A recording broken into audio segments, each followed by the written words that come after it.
Tuning in to Chaos Culture Radio, dropping knowledge in the studio you already know.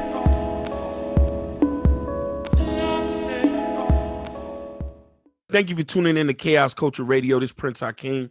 And this is your man, Ronnie Ron. Hey, Hakeem, what's happening? What is going on? It's going down today now. It is going down today, man. Hey, yeah, I'm not going to even curse today now. I'm keeping this. Oh, you are? Oh, so you're going to be on your No. So that's good. No, because we got royalty on today.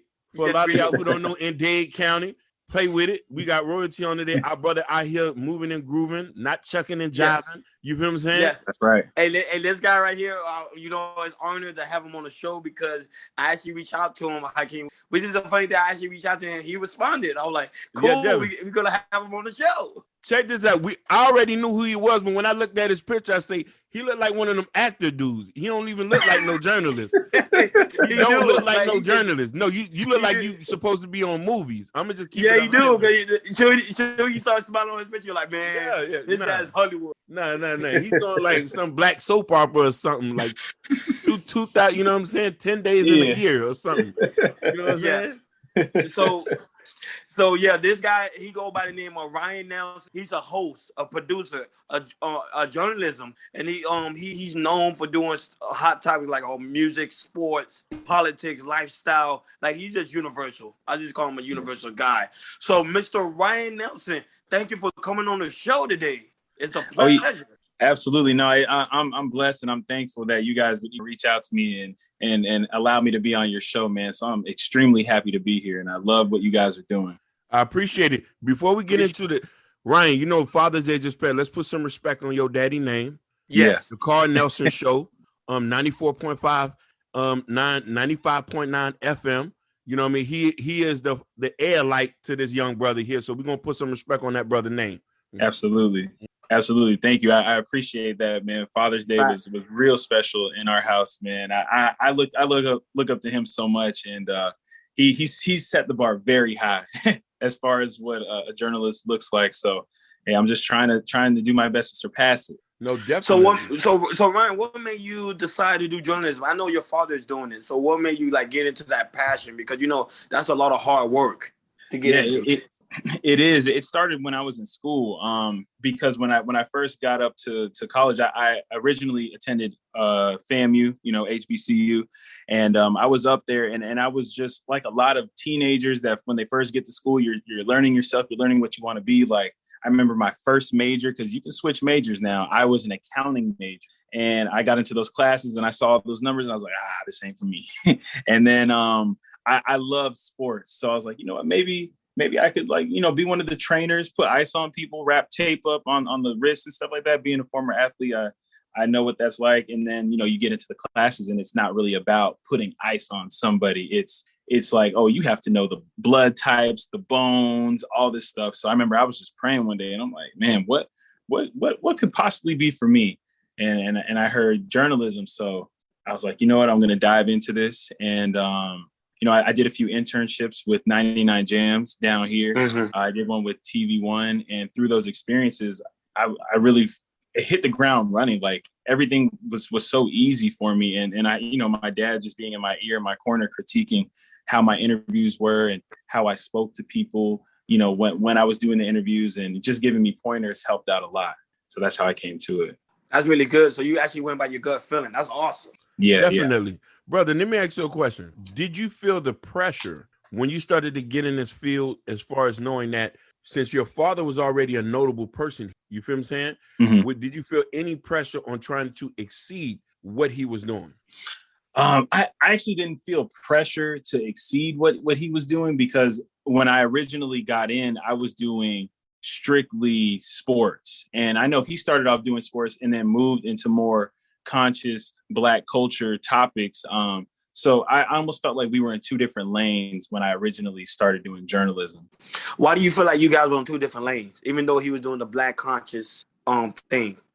Because at that time, now our athletes are more outspoken than ever. But, back then, when I first got into it, there wasn't a lot of athletes speaking out on any social injustice, anything. Like you might have had LeBron say one or two things. They might have put on the hoodies for Trayvon Martin, but it's not like how it is now, where an athlete can literally stand up and and talk about the things that are going on in the Black community, and there won't be a pushback or anything weird like that. It was like, especially being new in an industry that's dominated by people that don't look like us, you kind of walk on eggshells when you first get in, because you don't want to get booted right out. You kind of just have to figure out, how can I navigate this and still keep my Blackness Black as possible and not being Uncle Tom, if I'm being honest.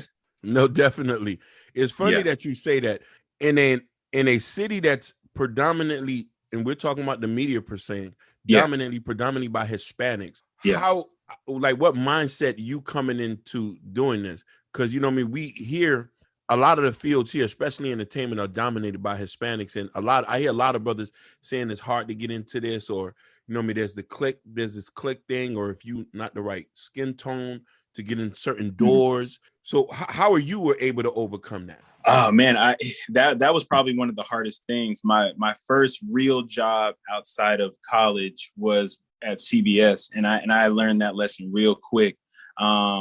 Because, you know, there's certain Hispanic people that are so empathetic and they understand the plight of what's going on in the Black community and other communities, and there's some that are just like almost like whitewashed. And you can only imagine at that level of professionalism that there isn't a lot of outspoken Hispanic people in that culture. There are some, but where I was at, there wasn't very many, and it was honestly tough to navigate a lot of times, because I was new and that was my first job. Like, I remember, you know how in Opelika they have Bikes Up, Guns Down.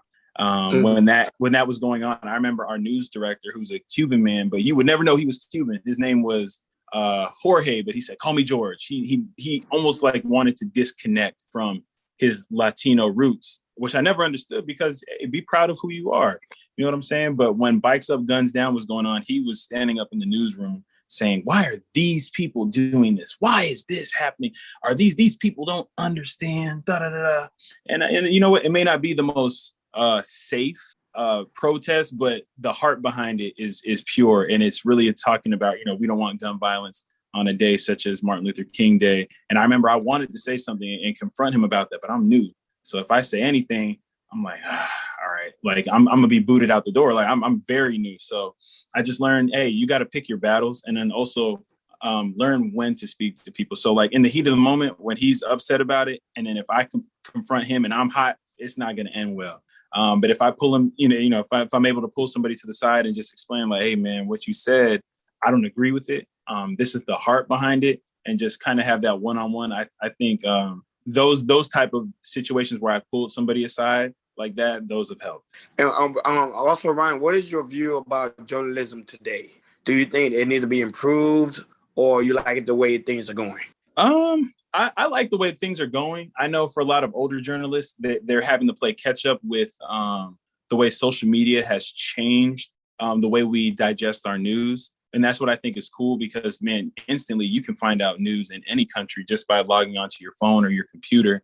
It makes it a lot harder for print journalism, like our newspapers and people that still write articles. But I think it's good, because now we're accessing different types of media, and it's through social media. And I think that's another plus to that, is having different opinions. So back in the day, all we had was ABC, NBC, Fox. We only had the major networks giving, with their anchors and personalities, giving their opinions to the world, which honestly, shaped how a lot of people viewed, whatever situation. It could have been Watergate, 9/11, whatever it may be, whatever is coming out of that anchor's or reporter's mouth, you're more than likely going to be swayed to, okay, that's how they think. They make a good point. I agree.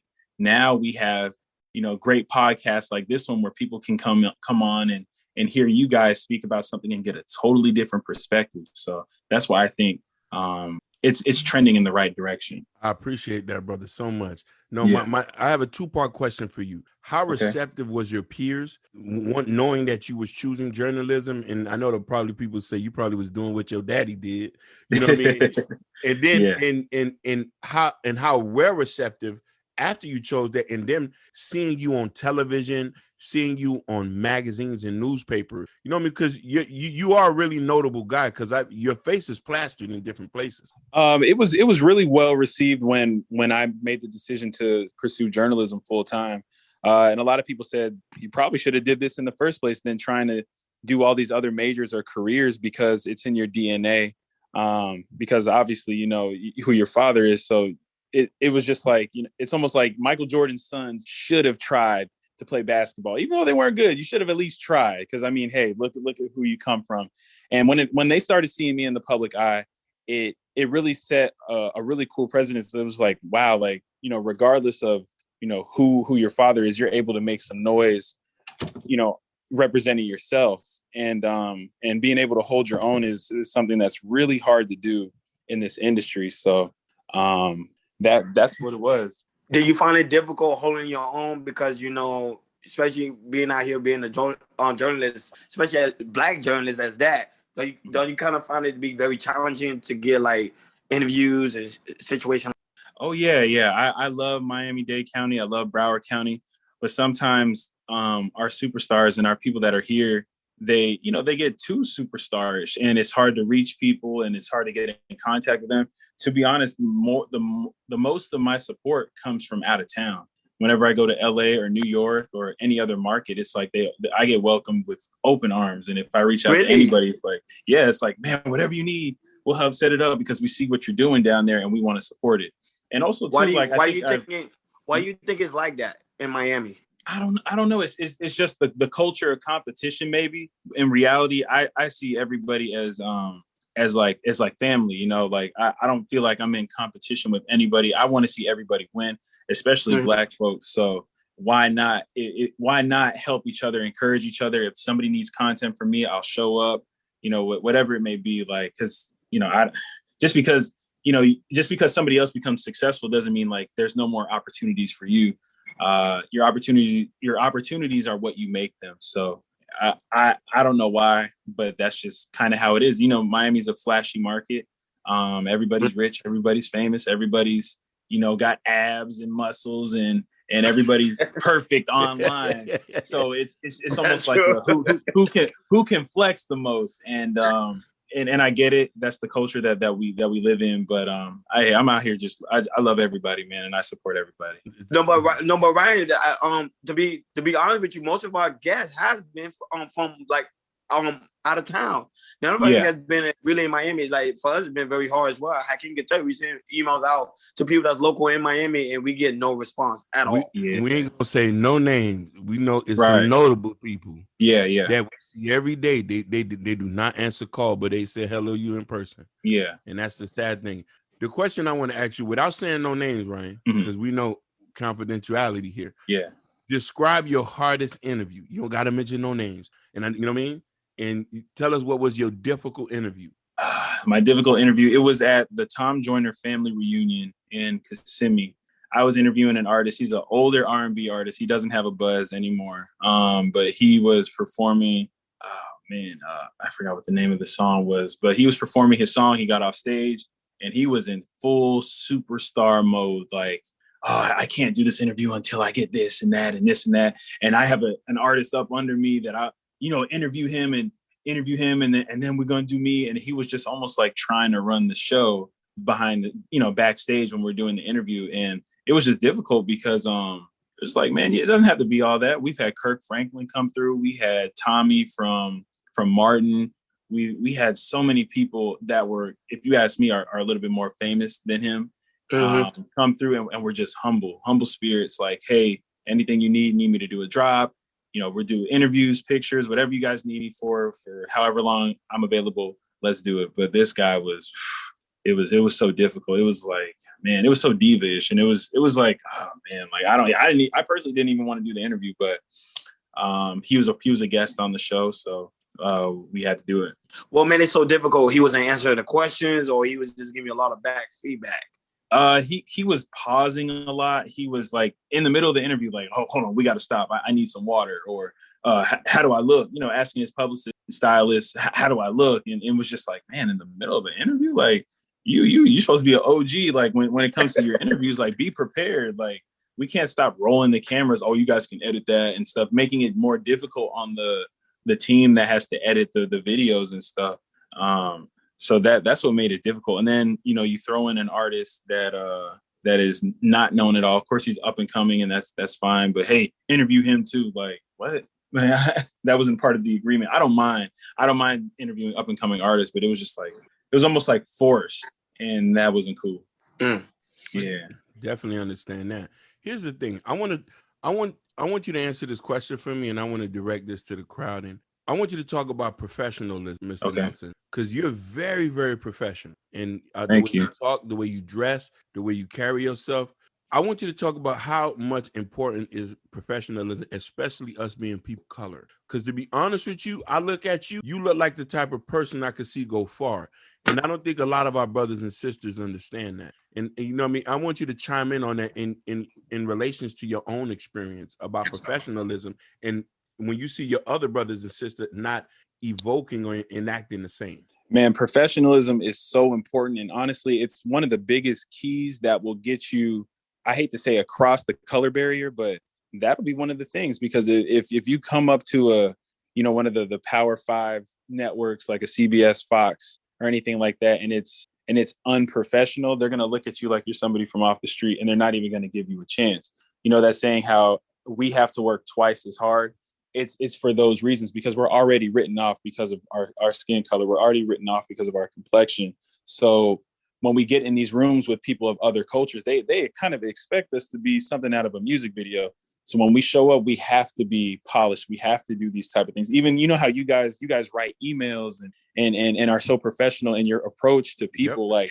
Like I've seen, for example, I don't know if you guys watched the show All American, but the guy Spencer, who the show is based off of, the real Spencer, I actually got an interview with him because he said there's so many people that reach out to me through DMs on Instagram, and there's actors, celebrities talking about, yo, put me on your thing, what's up, let's link, kind of talking in a lingo that's not professional. But he told me, he's like, I responded to you because I saw how professional your approach was. The statement you had written up saying, hey, this is who I am, this is my show, this is, the emphasis of the interview, this is how long it'll be. And the crazy thing was, he came through. We were in LA doing this again out of our market, and he came with no security and did the entire interview. And he was like, it was because I knew that even if you're not the biggest name journalist, like, you're professional. So the professionalism goes a long way. What do you think? Do you think the Black culture need to change some things around when it comes to their culture? Do you agree? Change stuff in the culture as far as what? Well, like for example, the way we carry ourselves. I know what's gonna say professionalism, but the way we carry ourselves, like in general, like the way we talk, the way we walk, the way we do certain approaches. I don't think any culture is perfect by any means, and there's things that we could do better as a people. But I think so far what we've brought to the entire world is something that has often been tried to be duplicated, but it cannot be replicated. Black culture is the number one culture in the world. And I'm not being biased, but like, look at entertainment. It starts with us. Like, Elvis is a carbon copy of a Black man. A lot of the other, like Eminem and people like that, are carbon copies of Black people.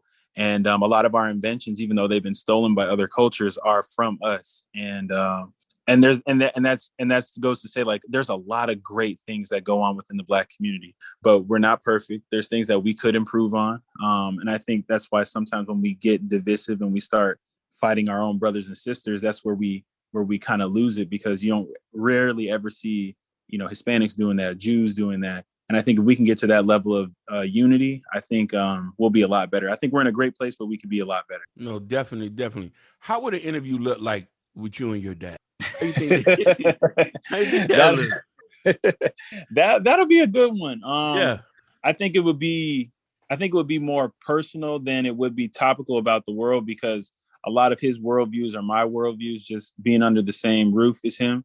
I think mine would be a little different because I understand, the youth a little bit more. He's pretty hip to a lot of things. You'd be surprised. Like, he knows who Future is and Kendrick Lamar and stuff like that.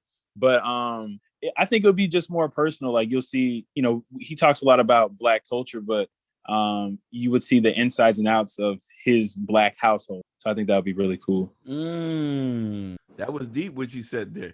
It's a rarity to hear a man speak about his father in that way, especially, you know what I mean? We just got to put respects on your daddy name again. You feel me? Because Black fathers, you know what I mean, and then him being in your life and just inspiring you and seeing you doing this is an inspiration. And you know what I mean? Because, you know, my daddy a garbage man. You feel me? And hello? Yeah. Go ahead. No, so, brother, tell us what's next for you, your aspirations. What's next, your aspiration? If there was a movie about you, who would play it? Who you pick to play it?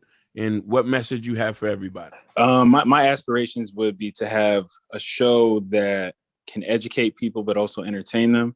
I think Oprah did a really good job of doing that for a long time, but I don't think there's anything right now that's a staple in the entertainment industry that brings people hope. Because right now, you know, I mean, not right now, but just the world in general is crazy. So I would want to have a show that does that, but also entertains people, because to keep a smile on somebody's face during a bad day is something that is priceless. If somebody would play me in a movie, you know, I'm going to be biased and say Michael B. Jordan. Even though we don't look anything alike. Yeah, I would say him. You know, I'll just be a little biased and say that. That was a good one. Yeah. I would say that. I think I answered all the questions. I'm not sure. And what message would you want to give to kids, man? You know what I mean? People in Liberty City love Haiti over town. Yeah. Robin Hood, you know what I mean? Because, brother, listen, you made it. I'm going to keep honest with you. You're a success. Yeah. You know what I'm saying? And I got to put respect on your daddy name, man. Yes. And how influential Mr. Carl Nelson was. A Black father is like a diamond. You feel me? So to see his end result, you know what I'm saying? Like, yeah. Tell him for me. Tell him that, man, I'm proud to even be talking to you. Because, you know what I'm saying? Because I wish I knew more brothers like you. You know what I mean? So I was just wondering, like, what inspiration, what could you tell kids? What could you, like what advice would you tell kids as far as just seeing where you're going and how far you can take it? Man, I appreciate your words. I would tell them that your current circumstances aren't your final destination. I know a lot of times when we come from, if somebody comes from poverty or they live in circumstances that are just a lot worse than other people, sometimes you can start looking around and losing hope. But it would just to be, keep your head up, keep away from anything that's going to keep you there as far as mentally, I can't get out of this situation. But to keep that hope alive and understand that your current situation is not your end result or your final destination. Final question, Ryan. Where can the people find you and listen to your podcast and read up on your news articles, everything like that? That's important too. You need to drop that. Yeah, absolutely. That'll be my website, and it's my first and last name, Ryan Nelson, and the letters HQ as in headquarters.com. That has every single one of my interviews, articles, information about myself, any place that I've been featured as far as an interview or a magazine or anything like that is all in that place. And it has links to my social media, things of that nature. So RyanNelsonHQ.com. Okay, Hakeem, that being said, KI Culture Radio, we out. And brother, I just appreciate you being here with us and telling us your story, man. It's a real pleasure and an honor to speak to you, Mr. Nelson. You know, man, especially a Black man who we strive, to be honest with you, we strive to be like you. I appreciate that, man. You guys are doing a great job. I appreciate that, brother. Man, I just appreciate y'all just listening. Stay tuned for the next episode.